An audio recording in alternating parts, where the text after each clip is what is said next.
y después, por supuesto, en el día a día ponerla por obra, ¿cierto? Practicarla en la medida de nuestras capacidades, ¿cierto? Hermano Damián, por favor, nos pone comunión. Bendito Padre Celestial, te damos gracias, Señor, porque podemos llegar aquí a tu casa, Señor. Amén. A aprender más de tu palabra, Señor. Sé con nosotros en este momento, Señor, abriendo nuestras mentes, Señor, y nuestro corazón para guardar lo que vamos a aprender, Señor. Sé con nosotros siempre, Señor, y gracias por todo lo que nos das día a día, sí, Señor. Ayúdanos, Señor, a tener siempre un corazón agradecido a ti, Señor, amén, en todas las cosas que tú nos das. Amén. Todo te lo pedimos, te lo rogamos en nombre de Jesús. Amén. Amén. Pues bien, este día vamos a hablar sobre un tema que ha sido controversial en muchos círculos protestantes, que tiene que ver con la profecía. ¿Por qué? Porque tenemos una mezcla de conceptos, cosas que lo que el mundo dice, lo mezclamos con cosas bíblicas y tenemos una melcocha, un enredo de conceptos. La idea es que salgamos esta mañana con una idea un poco más clara respecto de qué es la profecía, cuándo es, cuándo no es, qué características tiene, ¿no es cierto? Esa es un poco la idea de la mañana. Y esto que está acá está enmarcado dentro de lo que vimos el día domingo pasado, que tiene que ver con la autoridad. La profecía es la expresión de la autoridad, ¿no es cierto? Por eso es importante que la revisemos. Hagamos un repaso.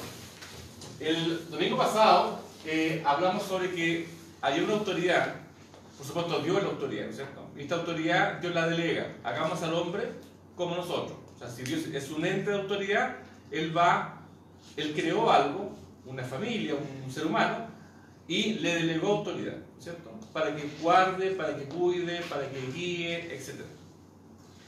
Entonces, esta autoridad, y lo dijimos el domingo pasado, va a demandar una obediencia. La autoridad no existe, o sea, al revés, la autoridad existe y, por ende, ella va a demandar obediencia. ¿Ok?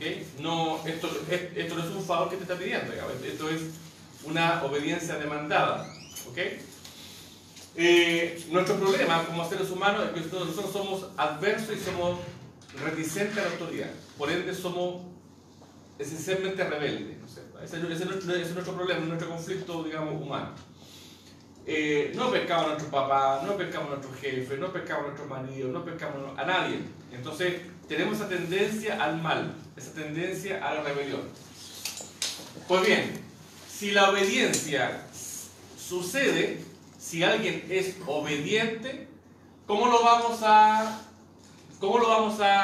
verificar? Lo vamos a verificar con una vida de santidad. O sea, alguien es obediente cuando él demuestra en los hechos y en su discurso santidad. Cuando alguien es vicioso, cuando alguien es licencioso, etc., esa persona es un rebelde, esa persona es un desobediente. Por mucho que diga, no, yo soy obediente, pero los hechos van a hablar mucho más que las palabras, ¿cierto? ¿Amén? Entonces, alguien que regularmente manifiesta una vida de santidad, esa persona podríamos con mucha seguridad decir, esta persona es obediente al Señor. Por ende es una persona piadosa, es una persona que va a inspirar confianza, ¿cierto? Y se le puede delegar confianza en la iglesia. Por eso es que los pastores, o sea, cualquier hermano que quiera ser pastor, que quiera ser, o estar en el liderazgo de la iglesia, nosotros le vamos a pedir que manifieste una vida de santidad, ¿cierto? De forma constante, no a rato, ¿cierto? Así que si alguien quiere ser del coro, alguien quiere ser del cuerpo de anciano, alguien quiere ser diácono, lo que sea, y si alguien quiere hacer eso, no hay ningún problema, pero le vamos a pedir, digamos, que demuestre o que haya demostrado una vida de santidad, ¿cierto? En sus dichos, en su forma de vivir, en su forma de entender, en fin.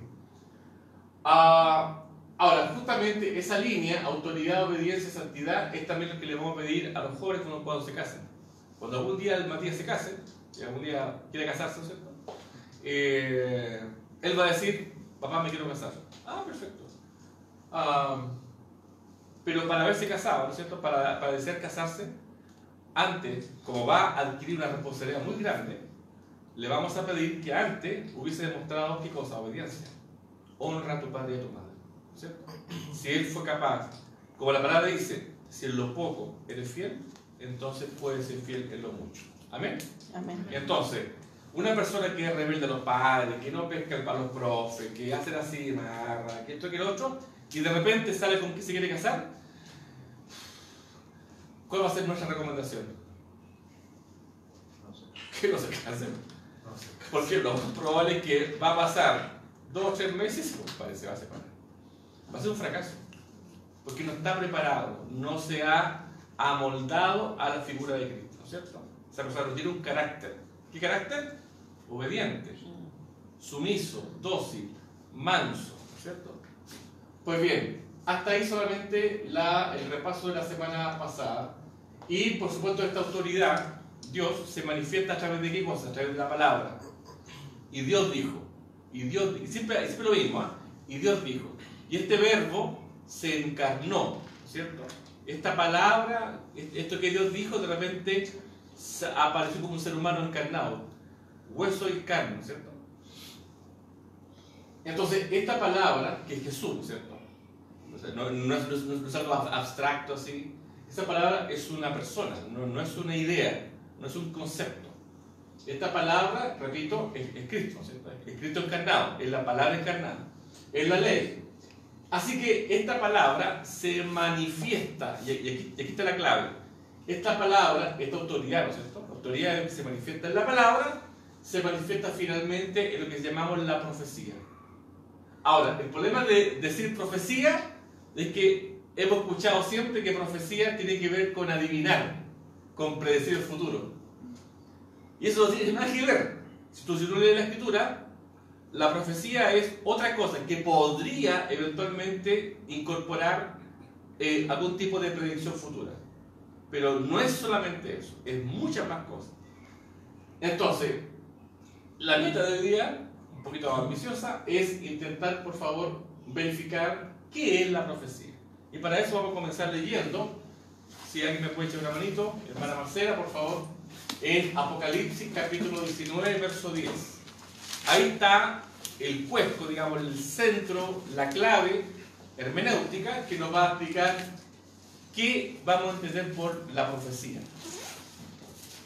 En términos bíblicos, no en términos culturales, en términos bíblicos. 19. Apocalipsis 19, 10. Dice, me postré a sus pies para adorarlo, pero él me dijo, no, cuidado, soy un siervo como tú y como tus hermanos que se mantienen fieles al testimonio de Jesús.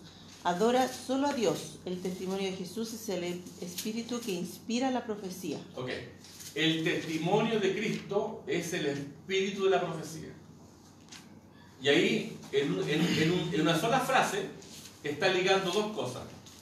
El testimonio de Cristo es el centro, el espíritu, lo que le da el ser, ¿cierto? Lo que le da vida y esencia. El espíritu de Cristo le da esencia a la profecía. Entonces, ¿a qué está ligada la profecía? Está ligada al testimonio de Cristo. ¿Ok?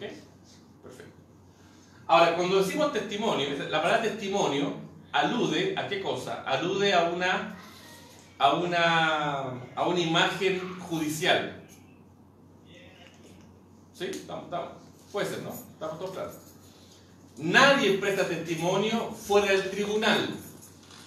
¿Sí? Somos testigos, la palabra testigo, testimonio, lo que sea, tiene que ver con un contexto judicial, un contexto jurídico, ¿cierto? Entonces, la palabra del Señor, por decirlo así, se manifiesta en un tribunal. ¿Ok? No son palabras, no son opiniones, son juicios. Lo que se diga en ese tribunal, lo que se juzgue, lo que se declare ahí, es la profecía de Jesús. Entonces, ¿cómo podemos, digamos, dar una pequeña significado a la palabra profecía? La profecía es simplemente la voz de Dios revelada a la creación. Fin. Eso es todo. Cada vez que Dios habla, Dios nunca da opiniones.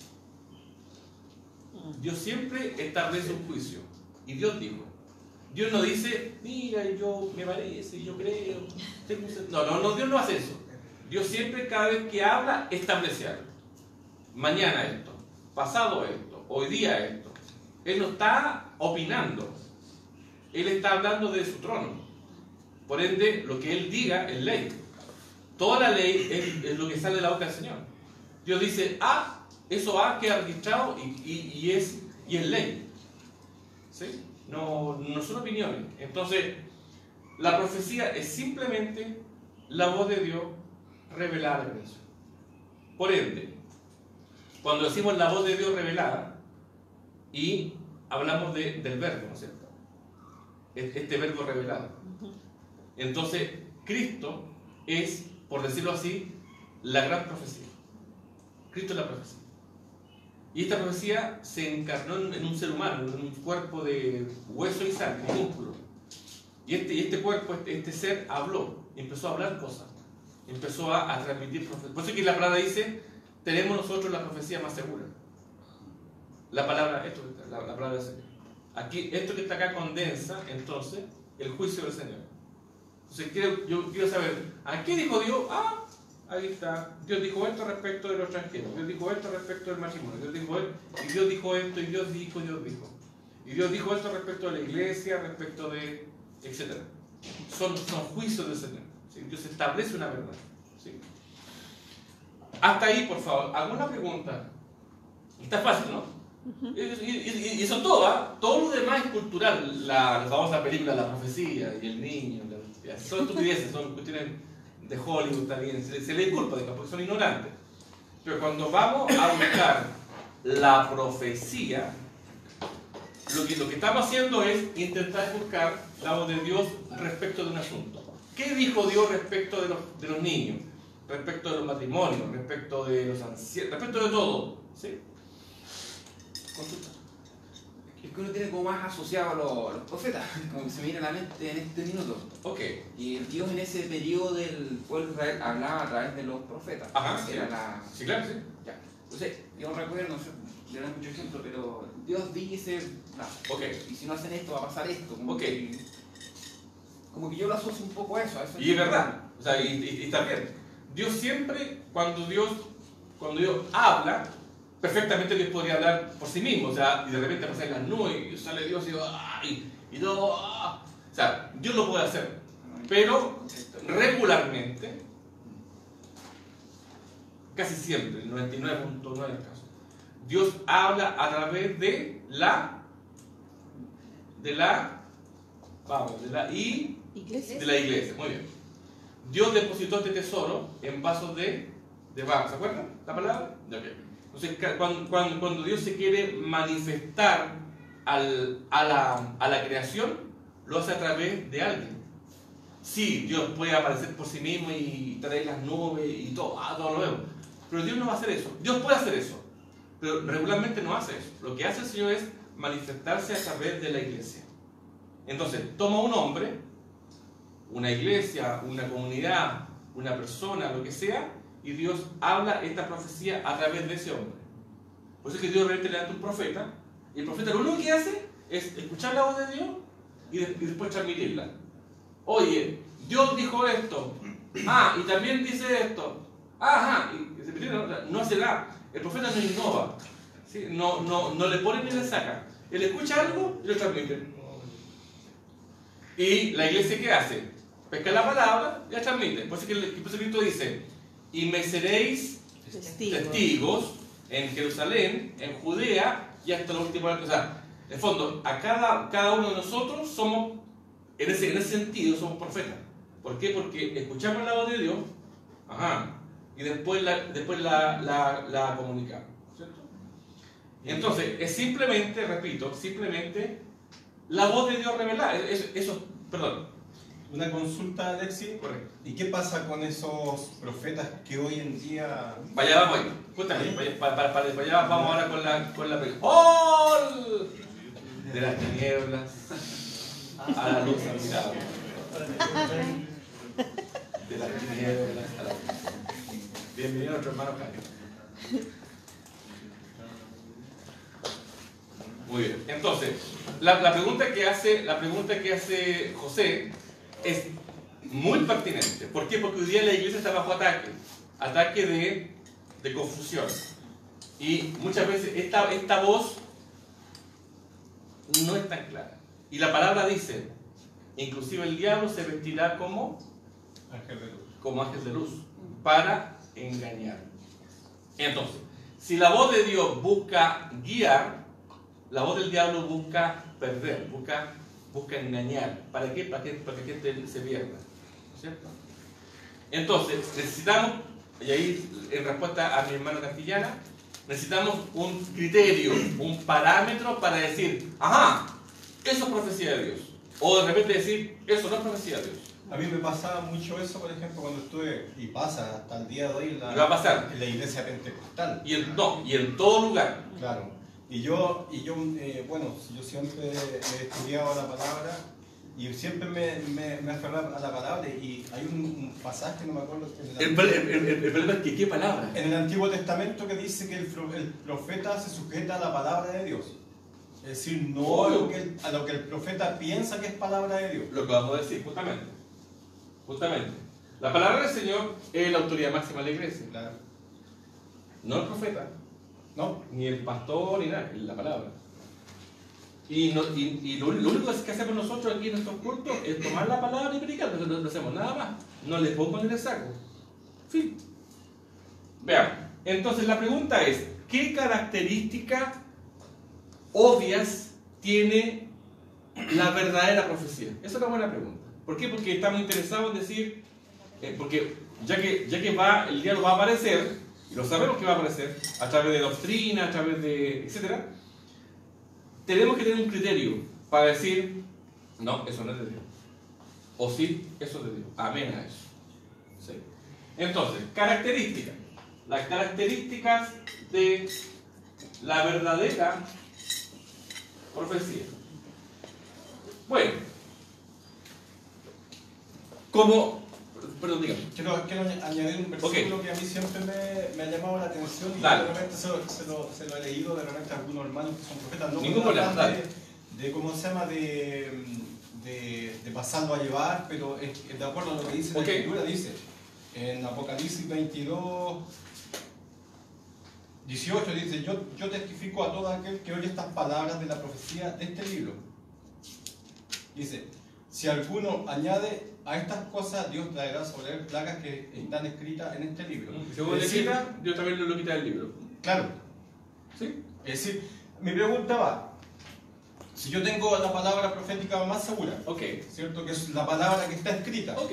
¿ya, cierto? Ajá. Ya Dios no tiene que añadir nada más, Obvio. Claro. ¿cierto? Ya no tiene que añadir nada más. Correcto. Y viene otra persona y dice palabra, que piensa que dice palabra de Dios. Ok.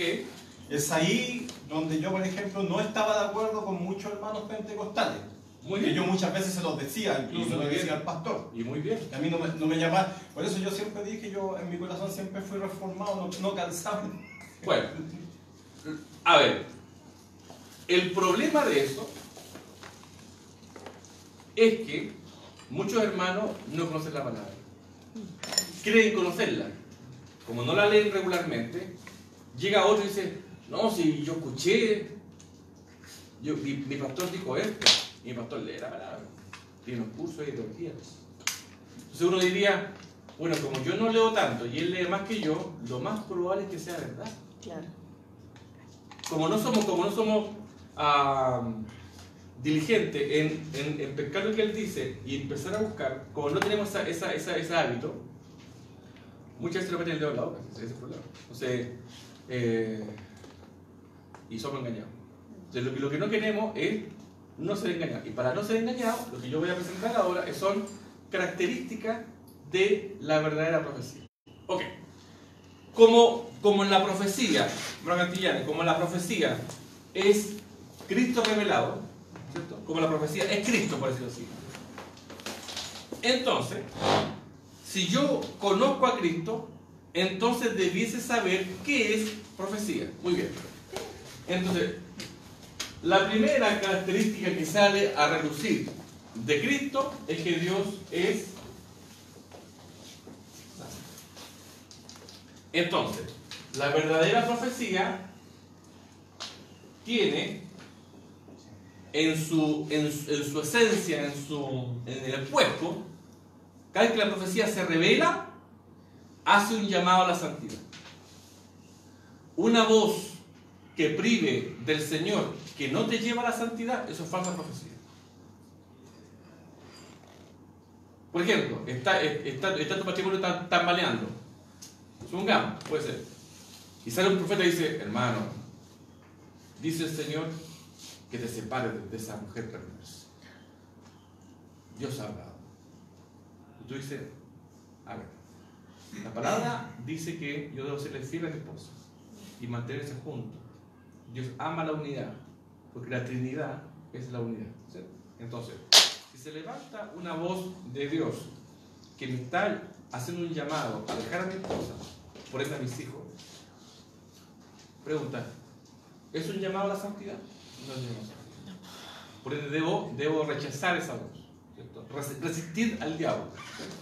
Y él huirá de vosotros. Claro. Entonces, la primera característica de una profecía verdadera es que siempre, en el 100% de los casos, va a ser un llamado a la santidad. Sed santos como yo soy santo. Israel, si vuestros pecados fueren como la grana, te voy a limpiar. Y siempre habla de limpieza, habla de santidad, apartado del mundo, etc. ¿Sí? Entonces, la primera cosa que hace la profecía es un llamado a la santidad. Segunda característica importante, la palabra es, o la profecía es armónica. No la armónica, sino que la armonía. ¿Qué quiere decir con esto? Que lo que este profeta diga aquí se va a confirmar con esto, con él, y hay un amén público. Nunca la profecía, esto grábeselo aquí en la cabeza, nunca la profecía es de revelación privada. No, es que Dios me habla a mí nomás. No, así no es la cosa. Dios habla aquí y hay un amén en la palabra, hay un amén por allá y siempre hay un amén. ¿Por qué? Porque hay una ley que se llama la ley de los testigos, que en boca de 2 o 3 conte toda verdad. ¿Sí? Entonces, cuando Dios habla, Cantillana, cuando Dios habla, Dios sabemos que es una Trinidad, Padre, Hijo, Espíritu Santo. Pregunta, ¿habla él nomás? No, hablan los tres. Los tres concuerdan. ¿Sí? El Padre dice A. No, aquí no pasa esto. A, y el Espíritu Santo, no sé. No hace eso, ¿no? Ustedes verán, él no se desentiende. Hay un amén aquí, un amén aquí y un amén aquí. Por ende, cuando Dios dice, hagamos al hombre, lo que ellos dicen en comunidad se va a manifestar en un amén en la comunidad. Entonces, cuando Dios levanta a un profeta, aquí hay más gente, harta gente. Cuando Dios le habla a este profeta, cuando esta comunidad le habla a este profeta, por ejemplo Moisés, este profeta, lo que él diga, Dios siempre lo va a confirmar a través de aquí, a través de aquí. Va a haber un amén en la comunidad. Pero cuando en la comunidad no hay un amén y alguien dice, no sé, que no, aquí dice otra cosa, compadre. Entonces, cuando empiezan a haber discrepancias de los testigos, es muy probable que esa voz no sea voz de Dios. Entonces, cuando hay una profecía que se manifiesta en la iglesia, lo que todos esperamos es que haya un llamado a la santidad, y segundo, que lo que él diga se manifieste en la palabra, por supuesto, y se manifieste en la comunidad, una comunidad de hombres piadosos, que estén orando, que estén, sí, eso que está ahí, yo lo puedo decir amén, porque eso que está ahí, y van buscando en la palabra. Y cada uno de estos va a verificar en la palabra, en el Antiguo y el Nuevo Testamento, lo que él está diciendo. Se puede verificar. Dígame. Primera de Juan 5:7 dice, porque 3 son los que dan testimonio en el cielo, el Padre, el Verbo y el Espíritu Santo, y estos 3 son uno. Y concuerdan. Y 3 son los que dan testimonio en la tierra. Sí. Entonces, hay un eco público. Entre cada que está entre un compadre y dice, a mí nomás me habla Dios, ese compadre, o sea, todos debiésemos decir, no, yo creo que es así. Perdón, hermano Pablo. No, tengo una duda con respecto al contexto del profeta. Porque usted dijo recién que de alguna manera una profecía, por ejemplo, que el pastor no predique domingo a domingo. Y está profetizando. Está profetizando. Sí, claro. Pero aquí estamos hablando de, no sé, de un hermano que se levante y se ponga a hablar. Lo que sea.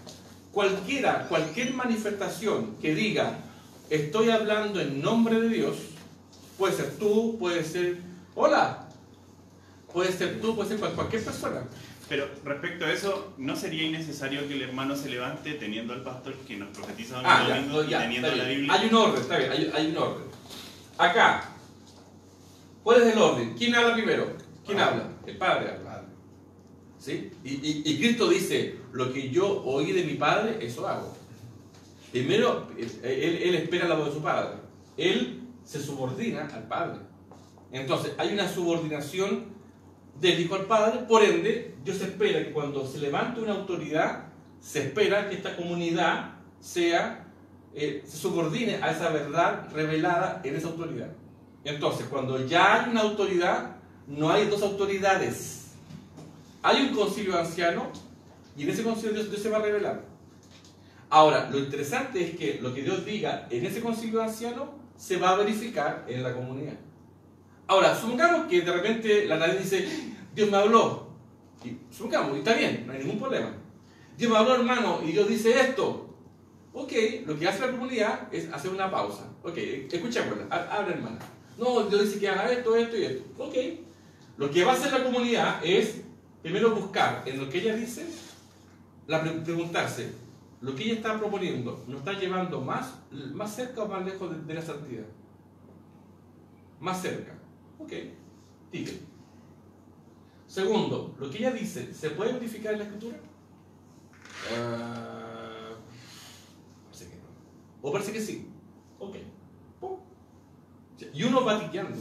El problema es que hacer esto a veces no es trivial. Pero debiésemos tener la diligencia de hacer eso, justamente.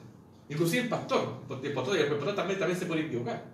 Y él puede estar hablando tonteras, digamos, creyendo que está hablando de la voz de Dios. Y nosotros debemos tener la diligencia de que lo que él diga, y lo verificamos. Sí, amén, amén. Y decir amén cuando se cumplan estas características. ¿Sí? Pero repito, puede darse el caso espontáneo de que alguien espontáneamente hable en nombre del Señor. Y no hay ningún problema. Pero lo vamos a verificar. Y vamos a dar un tiempo para verificarlo. Y hasta que decir ya lo que ella dijo, en realidad hay una amén acá. No hay ningún problema. Ahora, lo que sí es importante es que cuando hay una voz de Dios, esa voz de Dios es ordenada. Esa voz se subordina a la autoridad local. No existe eso, hermano, Dios me habló y aquí mando yo, hermano. Y ya hay un pastor. Esa manifestación de eso, Dios nunca va a actuar así. Jesús nunca dijo, ok, mi papá dijo eso, pero yo digo, ¿estás seguro? No, Jesús nunca dijo eso. Jesús dijo, mi papá habló, yo hablo lo que él diga. Perdón, dígame. Pues sí que está. Ok. Ya.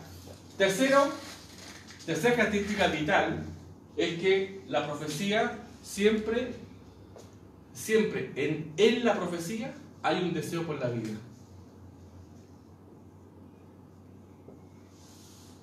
Cuando Cristo, la profecía habló, dijo, yo he venido para dar vida. La profecía nunca busca matar. ¿Sí? Busca dar vida.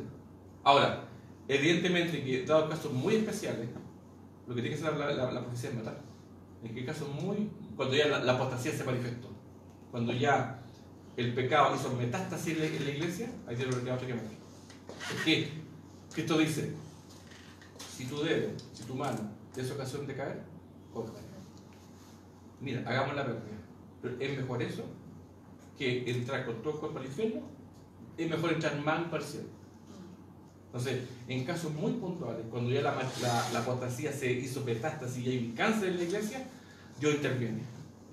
Sorry, pero pasa eso. Entonces, pero el primer movimiento de la profecía, el movimiento original de la profecía, es en buscar la vida, es distribuir vida. Por eso que cuando hay una profecía dice, hermano, te digo el nombre de Jesús, sepárate de tu mujer. Eso no es vida para el matrimonio. Eso es muerte para el matrimonio. No, eso no es poder de hermano, cuidado. ¿Sí? Ok. Entonces, ya tenemos tres características que son vitales al momento de detectar o revisar qué es profecía. Y por supuesto, la profecía se sujeta a la palabra. No hay nada que hacer. ¿Sí? Entonces, si la profecía guarda estas características, hay más, pero estas son claramente las principales, ¿no es cierto? Entonces también tendría que haber una característica para el verdadero profeta, ¿cierto? Si el verdadero profeta se sujeta a la profecía, y la profecía tiene estas características, entonces del profeta también se le va a demandar algunas características. Características del profeta. Del charita santo. Un hombre santo. Cuando, loco, te profetizo que... No, loco, no. Un hombre santo. Y santo no solo en su manera de hablar, y la palabra dice, sed santo en toda vuestra manera de vivir. Cómo te viste, cómo hablas, con quién te juntáis, las cosas que pensáis, las cosas que ves, todo. O sea, enterito, de pe a pa. Un hombre santo. No cualquiera calificada para profeta. Ya. Por supuesto, Jesús, el gran profeta, obviamente. Segundo, este profeta, si hay un amén público a la profecía, también hay un reconocimiento público del testimonio del profeta. Hay un testimonio armónico. ¿Qué quiere decir? Hermano, este compadre es profeta. Y el de más allá dice, sí, es profeta. Y el de más allá dice, sí, este hombre es profeta. Hay un reconocimiento al testimonio, ¿sí? Pero si de repente yo digo, hermano, yo soy profeta de Dios, ok, ¿usted qué va a hacer? ¿A quién le va a preguntar? Vaya donde mi esposa. Oye, tu esposa, mi esposa todos los días me grita, llega tarde. No hay un amén. Yo digo A, mi esposa dice B, de mí. Después van donde mi hijo. Oye, Aloncito, tu papá, no, mi papá el otro día me pasa puro pegando, y puro garabato, y pura... Entonces, ya no hay un amén. Entonces, el testimonio del profeta se verifica en la comunidad. Hay un amén de la comunidad a la vida del profeta. Sí, este hombre es santo, es piadoso, sirve a la viuda. Por eso es que cuando el apóstol dijo, no podemos atender las mesas, llámense a hombres de buen testimonio, ¿cierto? Que vengan a hacer este servicio, ¿cierto? Entonces, primera característica del hombre santo. Y eso hay un amén. Segundo, el testimonio es público, es armónico. Tercera característica, y esto es básico, es obediente, que está relacionado con el anterior. Obediente a la autoridad. Por eso que si alguien se levanta y dice, hermano, yo tengo voz de Dios. Ok, voz de Dios, perfecto. ¿Qué vamos a verificar de esa persona? Esa persona, del chavita le va a preguntar, hábleme de su vida de oración. No sé, a mí me habla Dios. ¿Que usted ora en la mañana? Hermano, a mí me habla Dios. No ora. Va para su diezmo. ¿A su diezmo? Nunca diezmado. Ok, no diezmo. Servicio piadoso. ¿Va a las casas, viudas? No, a mí me habla Dios. No. Entonces, cuando hay una desobediencia manifiesta en la persona, esa persona ha claudicado su profesión. ¿Sí? Entonces, el profeta verdadero se le va a demandar que sea obediente a la autoridad. Por ende, cada profeta debe tener alguien encima de él al cual tributar obediencia. No existen los llaneros solitarios. No, a mí me ungió Dios de pastor. Me ungió Dios, listo, soy pastor. No existe eso.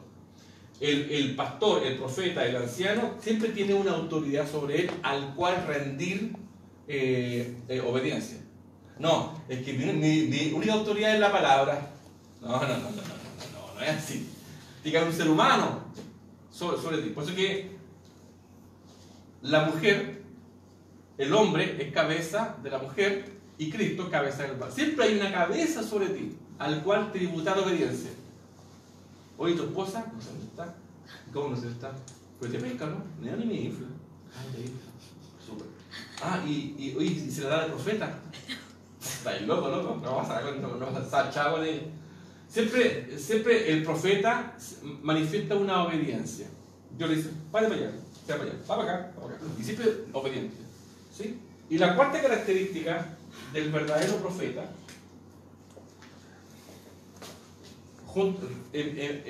ligado a esto, es que el hombre es piadoso. En el sentido de ser un transmisor de la vida.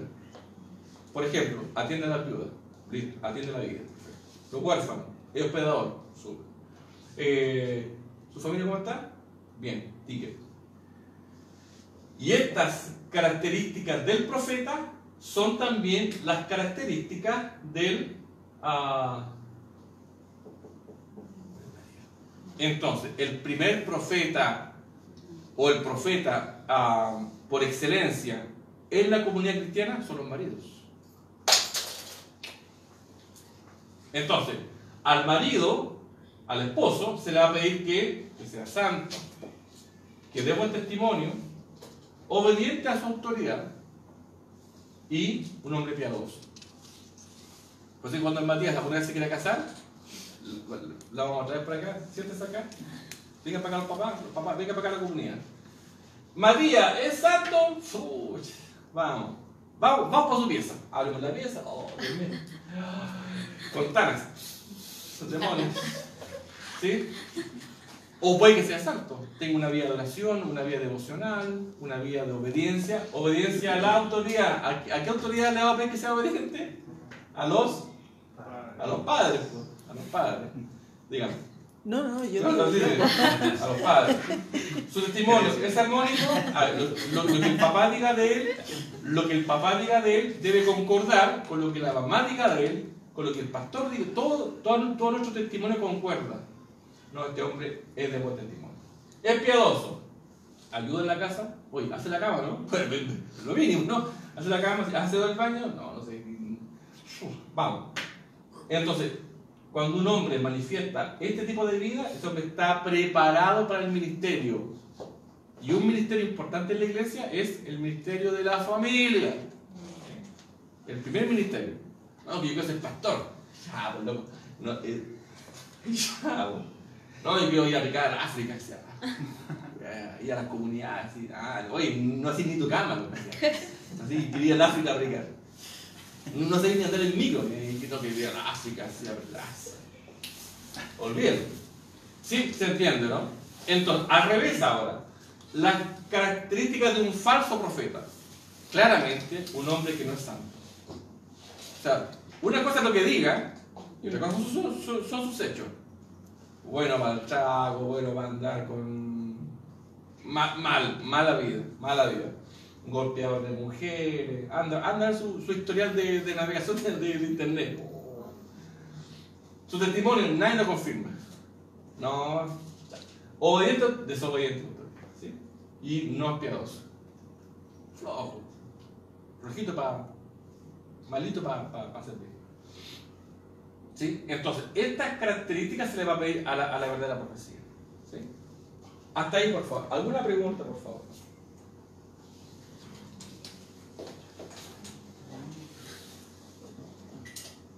¿Sí?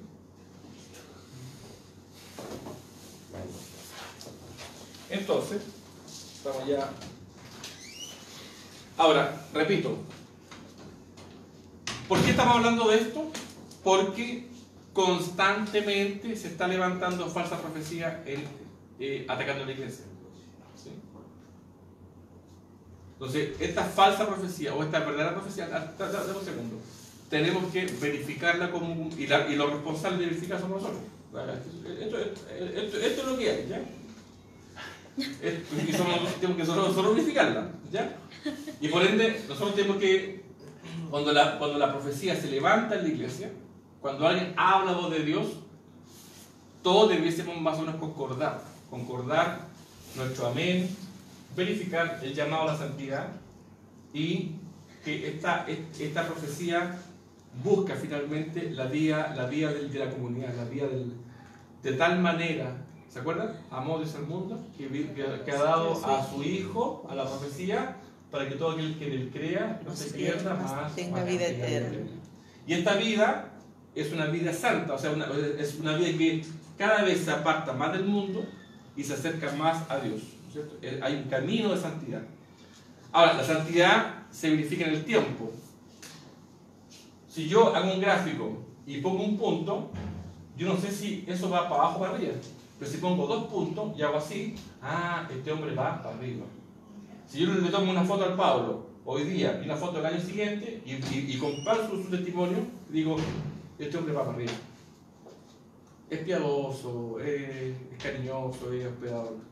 Pero si yo le tomo otra foto al año siguiente y es así, algo pasó. No estamos yendo el camino. ¿Sí? Entonces, la santidad es una santidad permanente. No son flashes y... ahora no voy, entro y salgo. ¿Sí? Y eso es más o menos lo que podemos hablar en general de la profecía, la verdadera profecía. Vamos por favor a leer, solamente para ir comparando.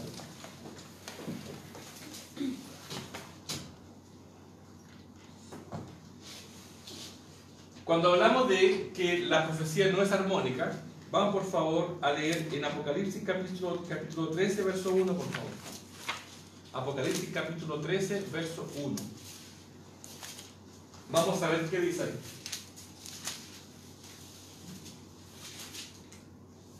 Manual, Apocalipsis 13, verso 1. ¿Qué dice ahí? Y yo me paré sobre la arena del mar y vi una bestia subir del mar, que tenía 7 cabezas y 10 cuernos, y sobre sus cuernos 10 diademas, y sobre las cabezas de ella nombre de blasfemia. Ok. Fíjese, ¿cuántas cabezas tenía? 7 cabezas. Una cabeza, 2 cabezas, 3, 4, 5, 6.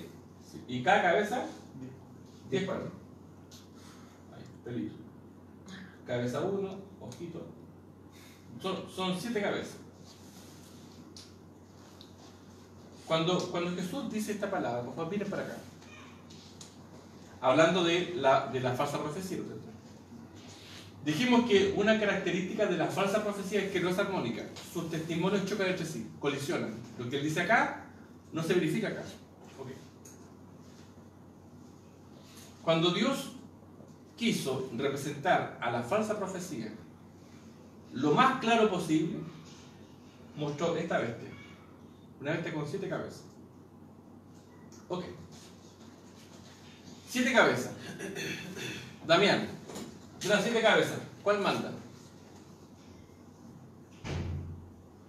No se puede saber. Todas mandan y ninguna manda. Eso le pasa a la falsa profecía.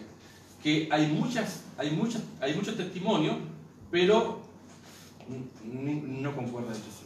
Cuando juzgaron a Cristo, ¿te acuerdas? Cuando Cristo fue juzgado, sacaron un testigo, ¿te acuerdas? Sacaron un testigo. ¿Qué dices tú de Cristo? No, Cristo A. Y trae otro testigo y se ve. Y sus testimonios no pegaban ni cortaban. Entonces, cuando Jesús escribió el Apocalipsis y quiso representar a la falsa profecía, él la mostró así. Es decir, un animal que no tiene autoridad.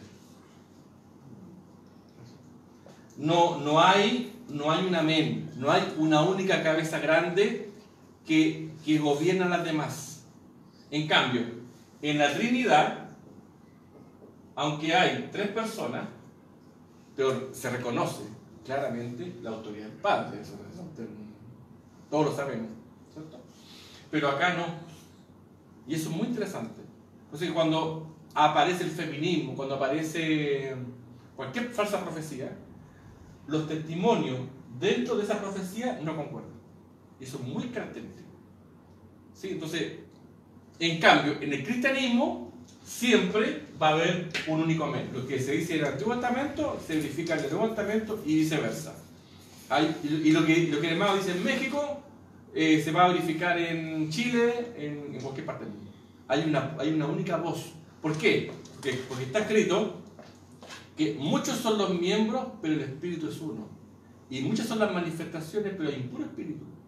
Hay un puro amén en esa manifestación. ¿Sí? Vamos, por favor, a Levítico capítulo 19, verso 19. Y aquí vamos a sacar una aplicación particular. ¿19? Levítico capítulo 19, verso 19.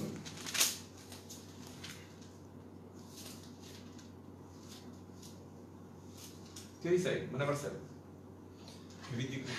Levítico 19, verso 19. Cumplan mis estatutos. No crucen animales de especies diferentes. No planten en su campo 2 clases distintas de semilla. No usen ropa tejida de 2 clases distintas de hilo. ¿Sí? ¿Se entiende, no? Eso que está puesto en Levítico es un criterio general para la iglesia. O sea, miren para acá, como en la verdadera profecía hay un único amén. Si yo traigo algo fuera de la profecía, eso que está fuera de la profecía, cuando yo lo quiera meter acá, no va a decir amén, va a empezar a chocar, ¿sí? Cuando a la iglesia entra un rebelde, ese rebelde empieza a chocar, porque no se une al amén de la iglesia, ¿sí? Por ende, lo que mi hermana dice, cuando ustedes hagan un tejido, no mezclen los hilos, usan de un puro hilo o de este otro hilo. Y Cristo en el Nuevo Testamento dice, cuando quiera yo hacer una ropa, no puedo mezclarla, ropa nueva con ropa vieja, porque tiran entre sí, ¿cierto? Entonces, de ahí que se desprende de que en la verdadera profecía no hay mezcla de cosas, ¿sí? Por ende, ¿cuál es la aplicación práctica? Que los cristianos que decimos un único amén, preguntan, ¿nos podemos casar con gente del mundo? No, está prohibido eso. Amén a eso. ¿Le costó decir amén? Entonces, ¿por qué? Porque los cristianos estamos en este amén, en esta armonía.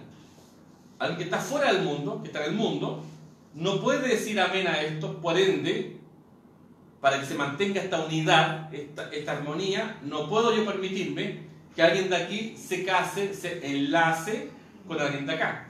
De ahí viene eso. ¿Y por qué además? Porque lo mismo le pasa a la Trinidad, po. Estos tres son de la misma naturaleza.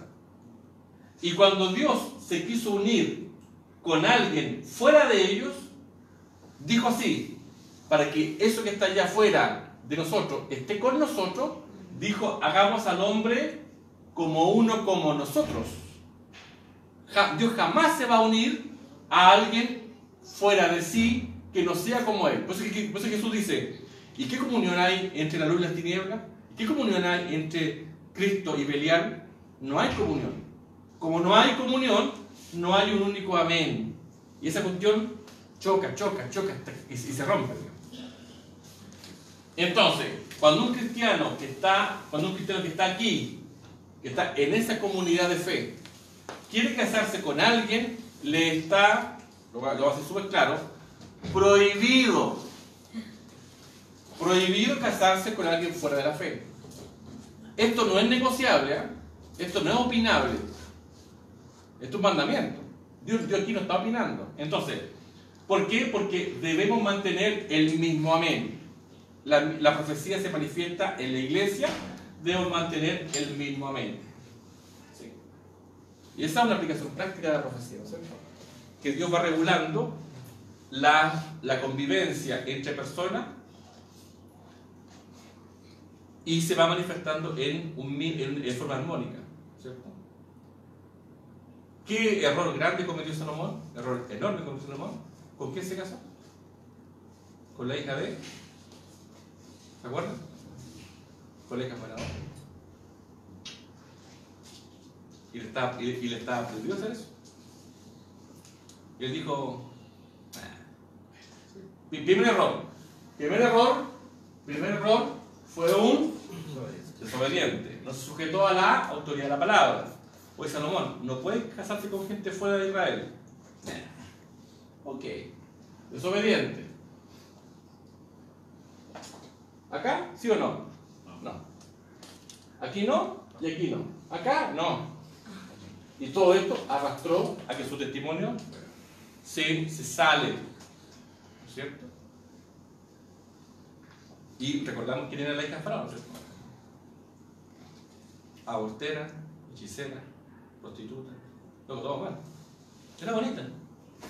Y es todo lo que tenía a su favor. Todo lo demás, lo peor del infierno. Se casó con ella. Entonces, tengamos cuidado entonces con nuestras relaciones humanas.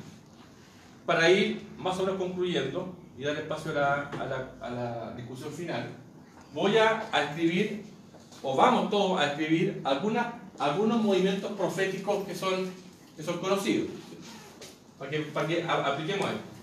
Vamos a escribir acá una lista muy escueta de movimientos proféticos que todos más o menos podamos conocer y que claramente han sido desechados por la iglesia, ¿no es cierto? Ok, vamos a... Esto es un mero ejercicio solamente. Entonces, ¿qué movimientos proféticos falsos ha tenido que enfrentar la iglesia en todos los tiempos? Demos algunos nombres, ¿no?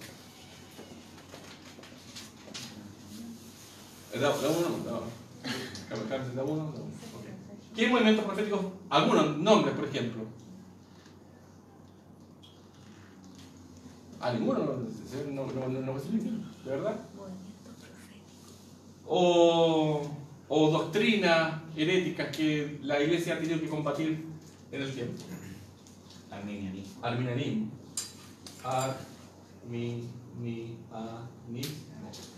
Pero el arminianismo está dentro de una herejía. Es una herejía. Herejía de los huesos. Pero, por ejemplo, igual hay hombres que son arminianos, por ejemplo, de la línea pentecostal. Creo que en ellos igual pueden haber gente salva. No. Estoy hablando de la doctrina. ¿Pero usted cree realmente que es una herejía? Porque, por ejemplo, se combatieron desde los primeros siglos que se empezó a combatir con Pelagio. Salvación por obra. Pero ahí entra el monarquismo, ¿no es cierto? El cuesco del arminianismo reconoce la voluntad del hombre a la par de la voluntad del Señor. Eso es una herejía. La herejía, mire, si yo a toda la Biblia completa, a toda la ley, le quito una coma, ¿es verdadera palabra o falsa palabra? Falsa. ¿Usted creería todo eso? La botamos a la basura, ¿no es cierto? Oye, pero hay palabras verdaderas, ¿cómo la botáis? No, que no tiene una coma. Pero una coma nomás. No. Cuidado. Un poco, ¿se acuerdan? Un poco de levadura. Leuda toda la masa. De repente, una idea chiquitita, una coma, un punto, ¿sí? Ha servido para destruir comunidades completas. El marxismo, cuando uno lee el marxismo, la idea de este porte, el tipo dijo una pura frase, y de ahí nace una raíz que ha destruido naciones completas. Entonces, la profecía ¿es o no es? No existe eso de doctrina casi. No. ¿Es o no es? Por eso que lo que acaba de leer Castellana, si a la palabra de esta ley uno le quita, Dios te quita. Si tú le pones, Dios te pone. Es así. Y no hay ni que sacarle ni ponerle. Y uno tiene que ser bastante es fea la palabra, pero uno tiene que ser bastante valiente en decir esto no es palabra de Dios. ¿sí? Porque el peligro, y la palabra dice, nuestro enemigo está como un león Rugiente. buscando a quién Devorar. no buscando a quién asustar, buscando a quién devorar. ¿De qué tamaño fue la mentira que el diablo le puso a Eva? Leamos eso. Dios dice, de todos los árboles, Adán, no. ¿El diablo qué dice? Dijo lo mismo, ¿no? Leamos por favor, Génesis capítulo 3. Vamos a eso. Génesis capítulo 3. Solamente para que vea la gravedad y lo peligroso. Génesis capítulo 3. ¿Quién puede leerlo? Damián, por favor. 3:1. De uno en adelante. Pero la serpiente era astuta, más que todas las animales del campo que Jehová Dios había hecho, la cual dijo a la mujer, con que Dios os ha dicho, no comáis de todo árbol. Hasta ahí. Dios dijo a Adán, de este árbol sí, de este árbol no. Y todos los demás árboles tú puedes comer. Pero de este árbol no. ¿Dijo el diablo también? No comáis de todo árbol. No comáis de todo árbol. ¿Tu nombre? Álvaro. Alberto. Alberto, disculpa. Alberto. ¿Dijo lo mismo? No. O sea, obviamente que el No. diablo... ¿Dijo lo mismo? Fíjate. Adán, Dios hablando, puede comer de todo menos este. ¿Y qué dijo el diablo? No comáis de todo árbol.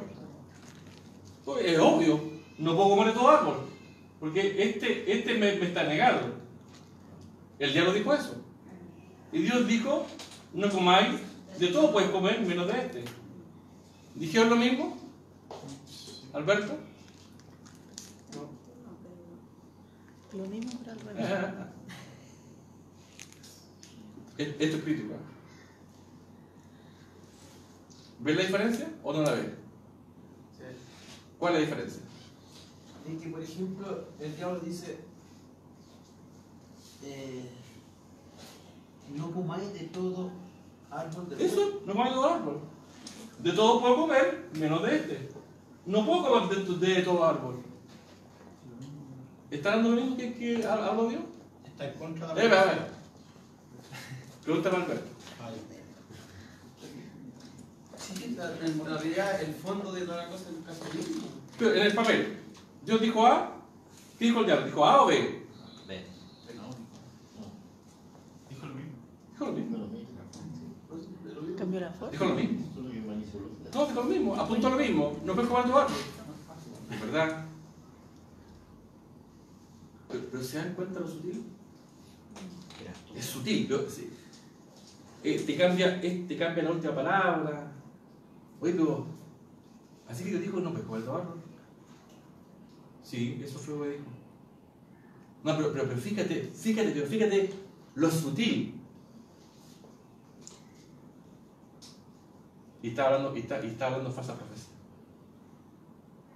Y Eva cayó. Y cae Eva, arrastra a Adán. Cuando muere Adán, morimos todos nosotros. Entonces, cuando nos enfrentamos a falsa profecía, en la mayoría de los casos no son obvias. No es, Jesús era un marciano.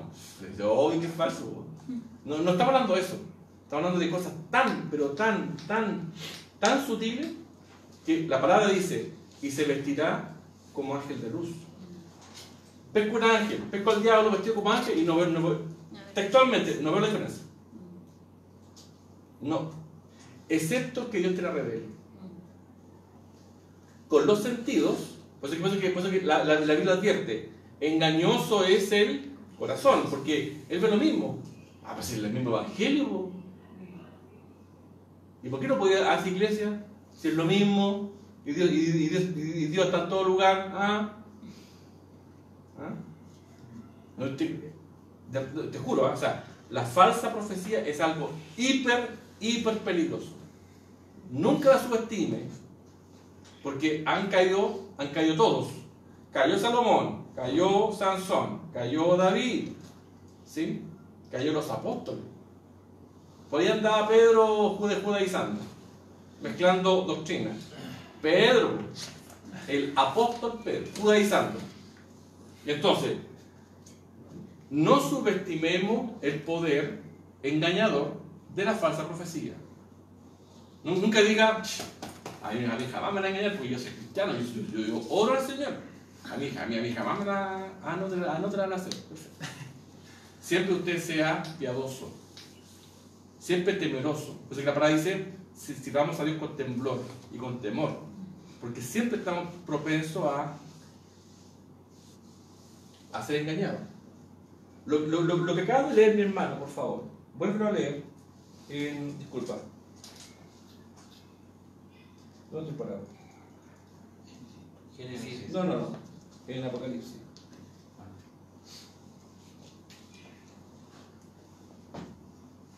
Dame por favor un segundo.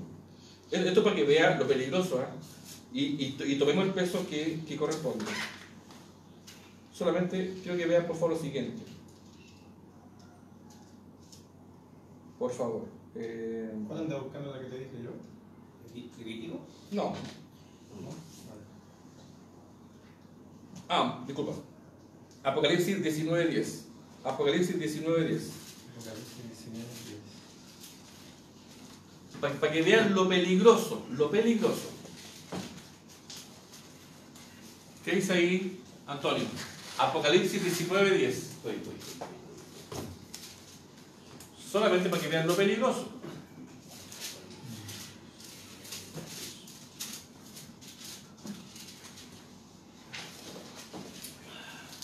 ¿Todavía no? Estoy listo. Vamos. Yo me postré a sus pies para adorarle, y él me dijo, mira, no lo hagas, yo soy consiervo tuyo y de sus hermanos que retienen el testimonio de Jesús. Hasta ahí. Dice que Juan, en la revelación, al final de la revelación, dice que se inclinó a los pies del ángel para adorarlo. Víctor, ¿ves el problema? Pregunta para él. ¿Viste el problema? Lo que acaba de pasar. ¿Qué pasó? ¿Cuál fue el problema? ¿O el error?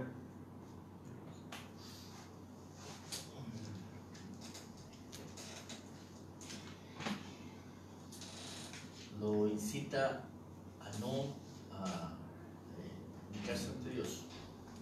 A ¿Cómo? someterse ante Dios. ¿Cómo? Lo incita a no someterse ante Dios. No. Todo lo contrario. Lo dice que- A la inversa. A la inversa. Que no adore al ángel porque él es consiervo. No me adores.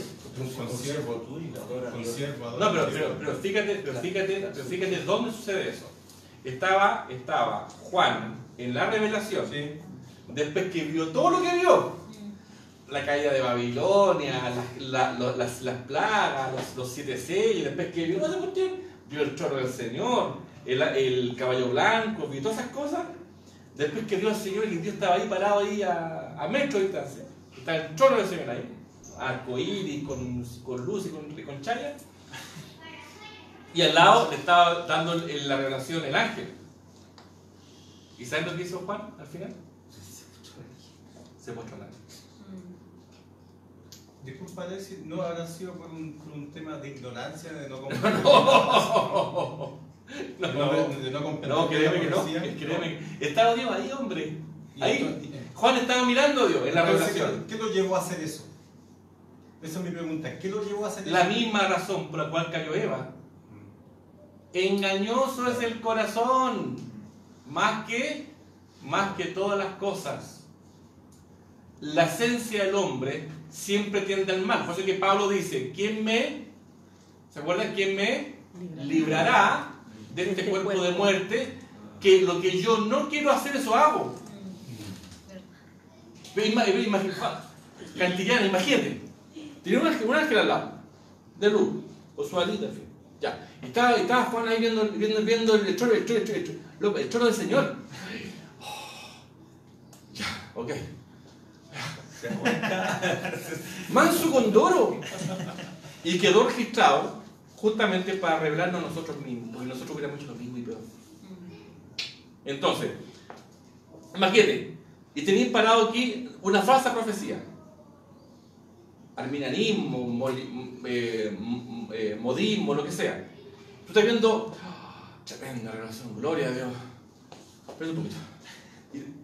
O sea, nunca tú digas, no, yo nunca me voy a postrar, jamás me voy a postrar frente a estas falsas doctrinas nunca diga eso. Apóyate en el Señor. ¿Sí? Nunca diga, nunca me van a engañar. Más bien, temamos al Señor, porque siempre nos pueden engañar. ¿Sí? Ahora, una vez que la falsa profecía ha sido detectada, eso ha quedado registrado para nuestra enseñanza, que nunca pasemos por ahí de nuevo. Por eso es que los antiguos dijeron, esto que está ahí, falsa profecía. No la pesque más. ¿Por qué? Porque ya pasamos por ahí. No tienes que inventar la rueda de nuevo. ¿Qué otra falsa profecía hay? Existencialismo. Muy bien. Existencialismo. Existencialismo. ¿Qué otra más? Antinomianismo. Antinomianismo. Antinomianismo. ¿Qué más? Dualismo. Dualismo. ¿Qué más? Naturalismo. Naturalismo. Muy bien. Naturalismo. Mateo. La peor de todas. Humanismo. Esa es del diablo. Así que dímela. Materialismo. Materialismo. Cientificismo. ¿Sí? Economicismo. ¿Cuál es el problema nuestro? El problema nuestro es el siguiente, por favor. Que asociamos falsa profecía al espectro de lo religioso. Antinomianismo. La oposición o el rechazo a la autoridad de la ley. Pero fallamos en decir lo siguiente: la falsa profecía no solo está en el espectro de la religión, sino que también está preferentemente afuera. Por ejemplo, el humanismo. El humanismo es una falsa profecía. Hiper falsa profecía. Materialismo. Teoría de la evolución. Teoría de las cuerdas. Y tantas otras. Son falsas que apartan de la fe a los hermanos. Esta falsa profecía la vamos a ver en el segundo semestre de este año, si Dios lo permite, para que la revisemos ya más en profundidad, cómo son, qué dicen, quién la dice, cómo afecta la fe, esas cosas. Pero hoy día solamente las vamos a enumerar. Repito, estos son ataques a la autoridad de la iglesia y por supuesto ataque al Señor, ¿cierto? Y la idea es que tengamos las herramientas para para conocerla y segundo, para hacerle frente. ¿Cómo yo puedo responder ante una manifestación del humanismo, de la teoría de la evolución, del marxismo, etcétera? ¿Amén? Por favor, deme un tiempito, si alguien tiene alguna consulta o comentario que hacer. Estas cosas, repito, son hiper peligrosas. Digamos, te voy a tomar contacto con esas cosas sin tener una madurez suficiente como para estudiarlas, digamos. Si alguien quiere comentar, por favor, algún comentario, alguien quiere preguntar algo, decir algo o corregir algo, estamos abiertos, ¿cierto? Estamos en la hora también. ¿Se entendió más o menos? A ver. Sí, amén. Más o menos. Ok, la idea es que, entonces, como resumen, verdadera profecía, 3 características: santidad, armonía y un deseo por la vida. Falso profeta, verdadero profeta, hombre santo, obediente, buen testimonio, piadoso. Si alguien no anda en esa onda, tenemos que perder toda la alarma, porque puede ser un caso de falsa profecía en la iglesia. Y la falsa profecía se ataca, uno, señalándola, y en casos muy extremos, aplicando la excomunión. Y casos muy puntuales, hasta la muerte. Cuando Pablo dijo, al tal yo lo entregué a Satanás. Es complejo, hermano. ¿Sí? Esto no es broma, esto no es jauja. Ok, vamos a orar, Señor, entonces, para que Dios grabe esta palabra en nuestro corazón y la pongamos por obra cada vez que aparezca sobre él. Amén. Oramos. Padre justo, en el nombre de Jesús, te damos las gracias por la palabra de esta mañana. Te damos las gracias, Señor, por aprender un poco más de la profecía.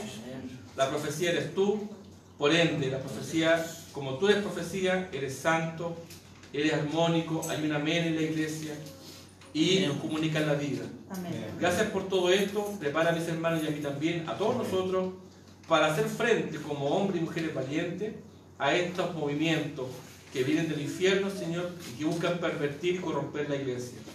Danos gracias, siempre sálvanos tú, como nuestro buen pastor, nos libre de comer esta basura del infierno y podamos creer y comer palabra del cielo, porque no solamente de pan vive el hombre, sino de toda palabra profética que sale de la boca del Señor. Te damos las gracias por todo, te lo pedimos todo en el nombre de Jesús.